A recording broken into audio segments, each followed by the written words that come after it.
There's a whole lot more to creating a painting than just copying a reference. And if you really want to understand the design process in creating a strong composition, something that leads the viewer in and has a nice rhythm to it, in this video I explain how I put together a composition using a couple of photos to create a design that flows in an S composition. I also show you how to upscale easily, and so you can match your reference to the canvas you're using or the paper. I'll be demonstrating on a study, and this is often something that I do before I paint a larger work, but I've been demonstrating this for my students, my physical class students, and I thought you might like to see the video as well. So I've edited and added for YouTube what is relevant to share it with you so that you can have the advantage of learning this also. So if you enjoy this video and find value in it, which I'm sure you will, please remember to subscribe, like and share. It would mean the world to me and it would help my channel grow. So let's get to work.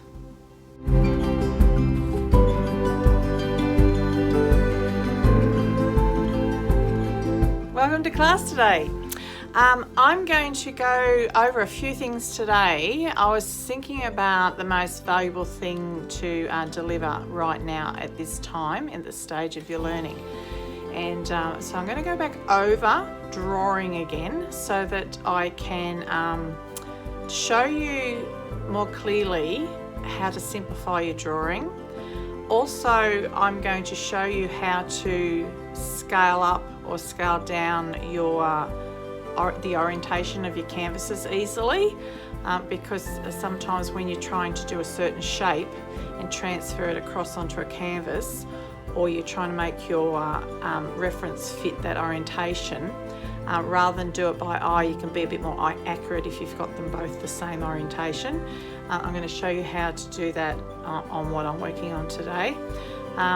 I'm going to show you a reference that I'm using today and how I cropped it, and I'm bringing in other references into a single reference. I'm going to draft it up first, and so you get a better look at drawing and how I approach a drawing, because the way I approach a drawing, you should be able to draw anything. It won't matter how complicated it is. You should be able to draw anything using this method, and it takes a lot of stress out of accuracy. It helps you be more accurate just by your eye without relying on measuring and gridding up those kind of aids. It's to show you how to do it by eye so you can freehand much easier. I would recommend you spend some time in your sketchbook as much as you can. Drawing for me, I believe, is the keystone to painting well, to doing any art well. The better you are at drawing and the more practice and the more fluent you are at drawing, the better your art is, and the more keyed in your eye is. So I'd encourage you to do as much grey lead drawing as possible while you continue classes. I mean, even just pull out a little sketchbook of a night while you're watching TV and, you know, just do a little sketch in that. That's usually when I fit in a lot of my random sketches, is while I'm watching TV or half watching it.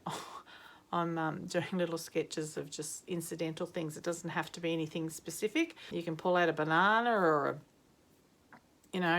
a pencil or anything and just copy anything. I'm going to also talk about composition. So when I step you through this particular painting, I'm going to bring in a whole lot of things that we've talked about into one painting so you can see the thought process, and we'll do the sketch today. Let's get into it. Okay, firstly, this is the reference that I'm using today. This is a picture of my hubby fishing down the edge of a rock face, looking down at him.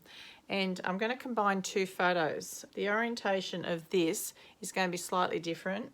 It's going to be more narrow. I'm going to zoom in so it's a better composition. So at this stage, the composition doesn't work for me. So what I've done firstly is to crop it. You can usually duplicate your images on your iPad or your phone, so you've got an extra copy to play with, and then you can use your settings, your edit settings, to crop them. So this is a little bit longer than what I'm doing, so I probably should have cropped it a little bit further, which I'll probably do right now so you can see. So when I've got that in my regular photo album, you can go edit, and this little symbol here, you can turn your canvas around or you can crop it. So I'm going to just by eye do the approximate shape that I'm painting, keeping in mind my composition. Done. And then I'll upload it back onto that album I had it in. So I keep a lot of my photos in a shared album so I can access it from my phone or, you know, if I'm out. Okay, so let me just get rid of that. So that's where I started, and that's where I've cropped in. Now the other photo I'm going to use is this one. I'd like to have this magpie in here. It's on one of the lighter rocks, and I'm going to place him around here.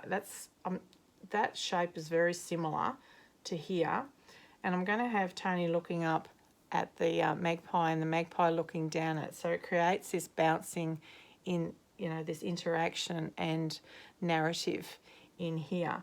I mean, he's at the moment dealing with a fish he's just caught, and the magpie is just hoping for some, you know, some scraps. So I'm going to put the magpie here, and the composition in here, I'll explain as I'm drawing what I've chosen here so you can see it more clearly. Over here, this is a 9 by 12 inch canvas, which I use a lot of these for my plein air painting. This is a standard size that I use. It's just the size that I prefer, so it's just something I've got used to painting in. It's good for landscaping because, you know, you can have these orientations. I always have these on hand. I'm planning on using one of those canvases for something like this. I need to have my drawing the same orientation. Now let me show you. This is a piece of MDF that I have as a template in my studio, which I keep templates, so it saves me drawing up all the time. And I know that this is correct orientation for this. But when you hold it up against this canvas, can you see how this side here is a lot narrower than that? You would think that that's not the correct size, but I'll show you that it is. When you've got a canvas and it's smaller and you want to blow it up, or it's bigger and you want to reduce it, which is what I'm doing now, all you have to do is get a ruler and place it at the top and the bottom corners of the canvas like that. And if I do a line down there like that, okay, so you've got like a line down there. Anywhere on that point, if I was to put a dot and draw a line exactly horizontal and exactly vertical, that would be the same orientation. So I could go any size on there and it would be the same. So if you were upscaling, if I put this against a piece of canvas and drew that line right out at any size up there, I could draw a vertical and a horizontal line and it would be the same orientation. So when I hold my template against here on this canvas, you'll see that the corner lines up. It lines up with that. So I know that this size is the same as that. And I don't know if my little ones might even be the same again. I've got a very small one that I use in my sketchbook and I have never just checked. Yeah, it is, look. It's the same. So if I was to sketch that small, I know that I'm planning for that canvas specifically and accurately. Those two templates that I have, and you can just make these out of cardboard, work with a 9 by 12. I've never actually measured them, but I just tend to use these in my sketchbook. But it was just this time I thought I better make sure it's accurate. I can work by eye and draw you know, like adjust to different orientations. But I want to teach you how to do it accurately so that you're able to at least have that to make sure your drawing's accurate. Okay, so we know that either one of those templates I can use. And whatever I draw in here, off here, even if that's not completely accurate to this size, which it's not, I can see that it's longer, I know that my drawing it will be the right placement. So we'll go with that. Now the composition that I've gone for in this is like an S composition. I'm going for about, I'm just roughly placing roughly where I want the top of these rocks. The first thing you do is you want to just get your rough placement in. So I know I want that there, and I know that I want the figure here. So I'm putting a light line there so I know the figure's here, and a couple of lines there. I can put a line straight across. Now I am going for an S composition, so I'm just going to draw in roughly that in there. Okay, so even with that in there, I know where roughly the placements are going to be of the main focus. Now this rock area here will slide in here. This will slide in here, this triangle. And this is a bit flat here. I'm just going to leave that alone for the moment because I don't like this band across there. So I'll probably change the shape of that rock a bit and make it just a bit more interesting in here. Now I need to get my figure in. Now I don't go doing little faces and arms and that. This shape is almost like an oval. So I put an oval where I want that figure. So I've got an oval here, this S shape, and a few angles. But already I can see how that's going to transfer across much easier. Now I can start looking at the other big shapes. So you go from big shapes to small shapes. And if I was painting this, I would probably not draw, if I was to draw at all, I would probably not draw any more than that if I was to draw at all. I usually don't draw on my canvas. I will do something like this with the paint because the paint can be moved around, and then what you're seeing me do with the pencil here, I would do with a brush. So now I'm looking at the big dark shapes in here and having a look at the biggest part of those dark shapes.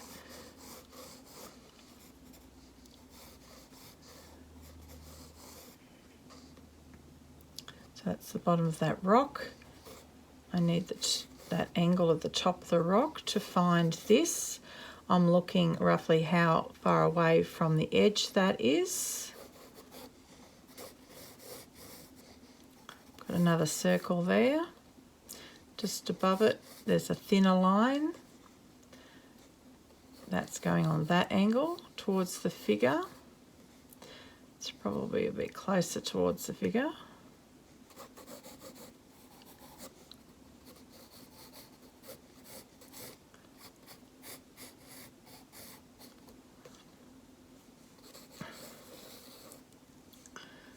I think the figure's just a little bit further over here, because we've got a bit of information there. That's the cross of that.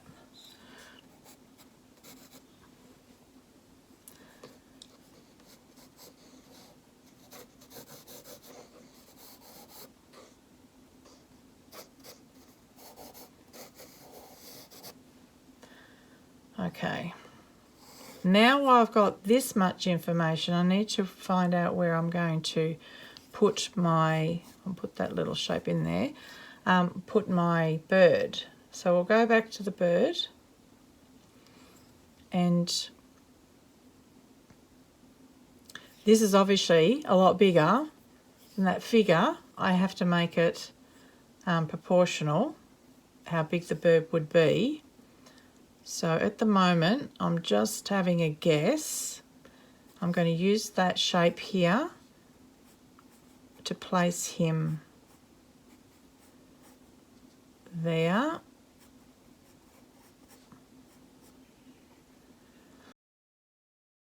Should have been a bit high actually. All right, that's all I'm going to do for the bird, just so he's in there. Now I've got to watch he's not too central, so he's almost central. So I might even move him again. He's okay where he is, but he'll be better if I moved him over. So further over. So I'll move that shadow a little bit.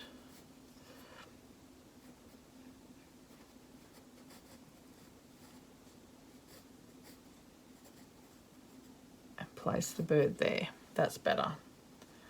That's better for the composition. Now I go back to the figure. So I'll need a little bit more information now for that figure. I'm finding the halfway mark. And then roughly placing his head.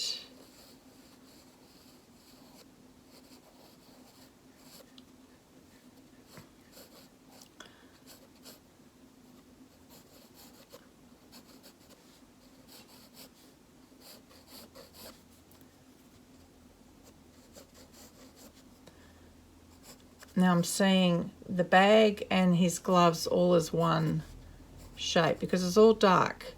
So I'm not going to try and draw in his hands and that at the moment. I'm just seeing that one shape and drawing that in as one shape there.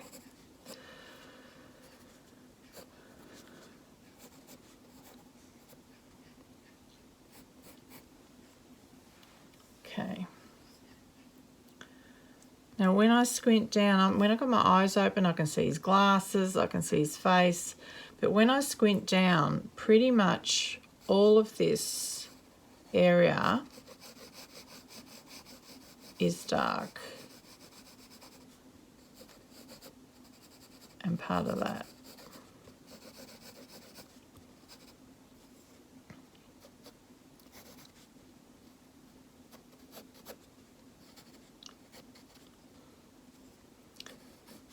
And this area here, that's all dark there. And this is darker. Now there's a little light spot there, but we won't, you know, in here, I could be just, you know, putting those in, but you don't need that at this stage because again, you're working the big shape. You just want the big shapes done first.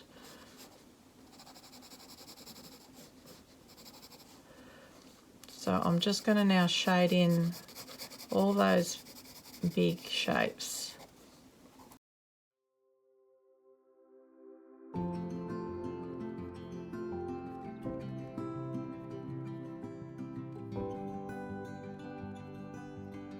Back to my bird, because I'll check the darks on that, and he's like dark in here. And that shadow.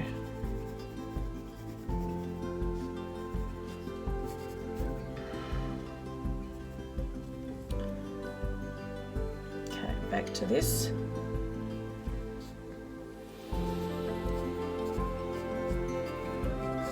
Now because I've added the bird, there'll be some things I'll have to resolve here around it, because in the picture of the bird, he's got some darks behind him in places and that. So we'll have to borrow from that photo onto this one so that bird looks right in its environment.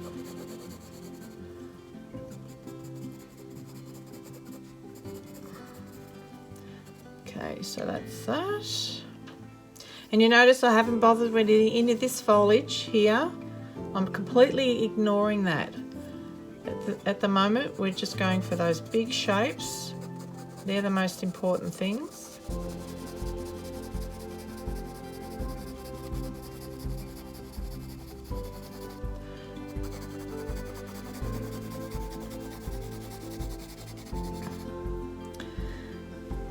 Now with this, in reality, I can see that that's that is like a swooping half circle, or you know, part of a circle, in my drawing I can already see that that's not going to look like a rock. So I would, as I'm painting it, make sure I break that line up so it's more jagged, more representational of a rock, even though it's not as jagged as that. So that's a consideration. So as you're building your sketch, these are some of the things that you might notice that you'll be considering for further into your painting. All right, so let's get that in.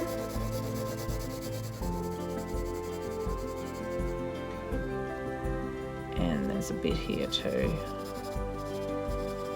All right. Okay, so I've basically got two tones now. I've got the white of the paper and the parts that I've shaded to give me a good look at the design. Now with the foreground, we've still got that band across there. If I was to do that dark line, that would put a band on the bottom, which I don't want. I want this to be more interesting. And because I'm going for this swooping S curve, I need something to come into here. So this is where I can just make up the rock a bit. The shadow is at the front of the rock. If I cut into that rock like that and give it a bit of a cut in here, I can convincingly add a much more interesting shape to that rock there. That will come round. It's going to come around from that dark there. It's going to pick up here and swoop around there to there. So I'll just add another little rock in there. So I'm adding some nice direction in there. Okay. So now we'll stand back and have a look. I'll just refine the shape of the figure just a little bit.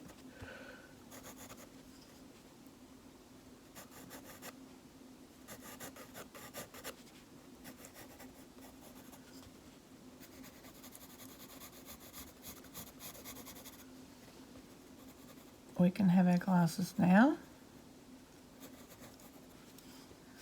Just refine that.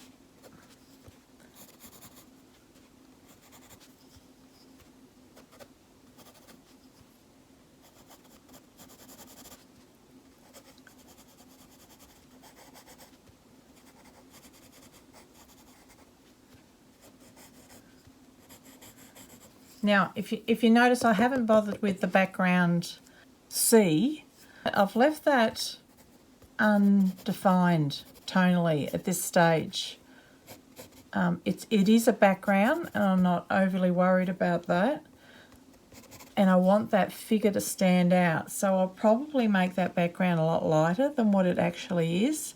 Although I need the highlights on his shirt and that to stand out. I will make it lighter, but in spots a little bit darker against him. Okay. All right, I'm getting too bitsy now. I'm going to stand back. I'm starting to fiddle when I shouldn't.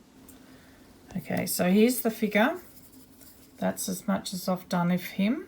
When you look at the design, this is what I'm going for, the design of it. At this stage, I've been able to make that decision about the rock and be able to see it as a painting, roughly what it's going to look like. Now over here, it looks like it's a bit of a cliff edge down here, so I need to do something with the rocks here. So I'll just have something coming in from the edge. And then I'm going to look now for ways to tie one shadow area into other by making some of these shapes a little bit closer to each other. So I would bring that up just a little bit closer to this. And this will help the eye move around the canvas easier when they connect. Now, like I said, I need to resolve something with that bird. So we go back to the bird and you can see he's got a dark behind there. I can use that to tie my dark in here by adding that.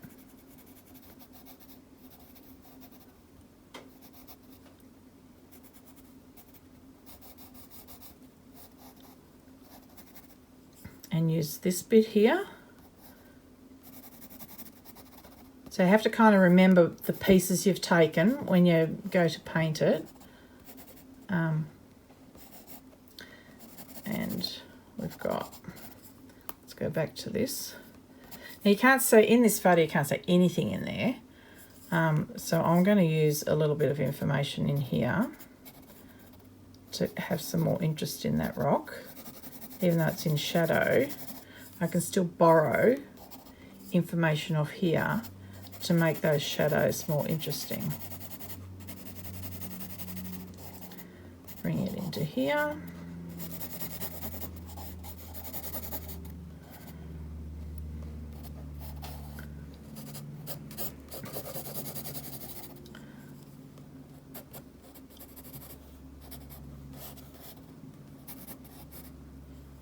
Okay, so that is what I would do for a sketch if I was just trying to work it out. Now, if I was painting it, I would be doing this in paint and doing exactly the same thing as I did with that pencil.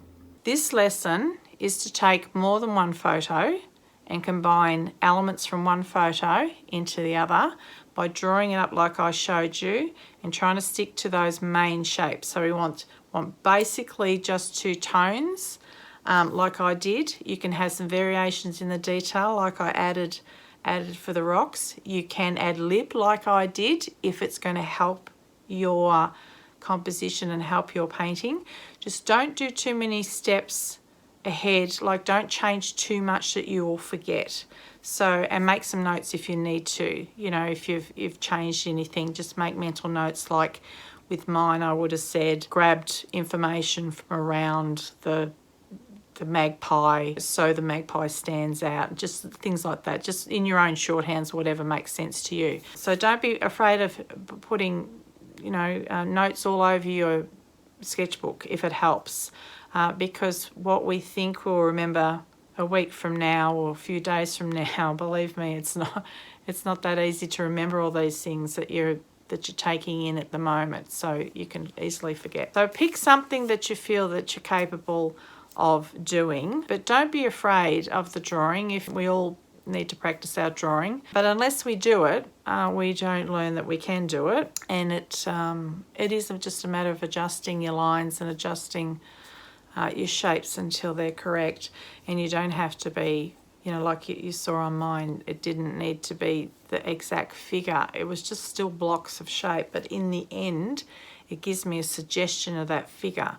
And that's all I really need. When I'm painting that, it'd be the same. You get this suggestion and then you keep correcting with paint, because paint can be moved and overlaid, actually much easier than drawing, until it's correct.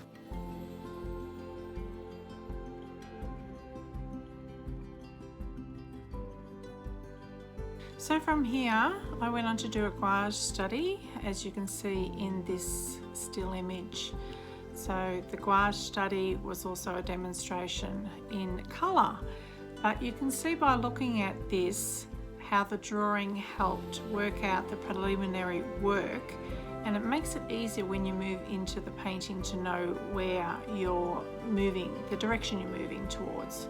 So I encourage you to have a go at this approach, get your sketchbook out and start looking at the patterns and the designs in your reference, or what you're looking at if you're working from life, and experiment with making those compositions or the design of your artwork even stronger.